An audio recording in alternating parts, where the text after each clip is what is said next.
Captain Vijayakanth அண்ணா வந்து இறந்துட்டாருன்ற விஷயம் வந்து இப்பதான் கேள்விப்பட்டேன்.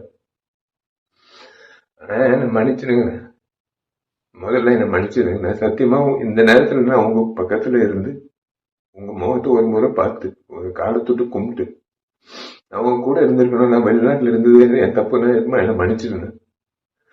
ஏன்னா நான் வந்து நல்லது செய்யறது வந்து சாதாரண விஷயம் இல்ல. எங்களை மாதிரி ஆளுங்க நல்லது செய்யறது சாதாரண விஷயம் இல்ல. எங்கேயோ ஒரு ஒரு யாரோ யார்கிட்டயும் இந்த ஒரு கத்துக்கிட்டு இருந்திருக்கணும். அது நான் உங்ககிட்ட நான் கத்துக்கிட்டேன், சத்தியமா சொல்றேன். ஏன்னா உங்க அலுவலகத்துல வந்து கிட்டத்தட்ட 20 வருஷம் முன்னாடி நான் கேள்விப்பட்டிருக்கேன். நான் நிறைய முறை நிறைய பேர் சொன்னது நான் கேட்டிருக்கேன்.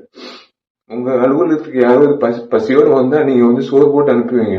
அதேதான் நான் வந்து நானும் செய்யணும் அப்படின்னு இறங்கினேன். அதே மாதிரி நீங்க எவ்வளவு உதவி பண்ணியிருக்கீங்க இந்த சமுதாயத்துக்கு.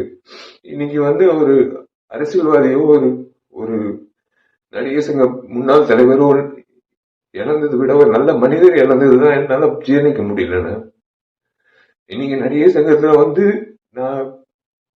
நாங்கெல்லாம் பொறுப்பேற்றதுக்கு அப்புறம் உங்களை வந்து சந்திக்கும் போது பிரேமலதா அம்மா சொன்ன ஒரே விஷயம் தான், நீங்க அந்த பதக்கத்தை மீட்டுட்டு எடுத்துட்டு வரும்போது உங்க வீட்டு நகை கூட வந்து அந்த அளவுக்கு நீங்க ஒரு ஒரு ஒரு விஷயமாவே எடுத்துக்கல. நீங்க அந்த பத்திரத்தை அப்படியே ஒரு பொக்கிஷமா நீங்க வந்து உங்க லாக்கர்ல வச்சீங்கன்னு அம்மா அந்த அம்மா சொல்லும் போது நீங்க செஞ்ச உதவிகள், நீங்க செஞ்ச விஷயங்கள், அந்த நடிகர் சங்கத்துக்கு நீங்க நடத்தின அந்த நிர்வாகம், அரசியல்வாதியா நீங்க அவ்வளவு துணிவா நீங்க பேசின பேச்சு, உங்க செயல்பாடு, ஒரு நடிகனா நீங்க எவ்வளவு பேர் வாங்கியிருக்கீங்க.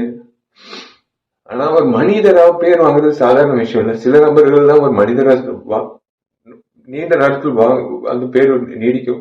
அந்த வகையில நீங்க இருக்கீங்க. மன்னிச்சிருங்க.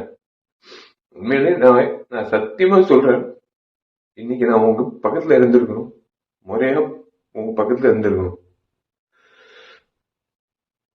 உங்க ஆத்ம சாந்தி அடையணும். நீங்க நல்லா இருக்கணும். சத்தியமா உங்க பேர்ல நான் கண்டிப்பா வந்து உங்க பேர்ல நான் கண்டிப்பா வந்து மேற்கொண்டு நல்லது பண்ணணும்னு இன்னும் தோணுதுன்னு. அவ்வளவுதான், வேற ஒண்ணும் சொல்ல முடியல. உங்களுக்கு நான் பண்ண வேண்டிய ஒரு விஷயம் இதுதான் நான் நினைக்கிறேன்.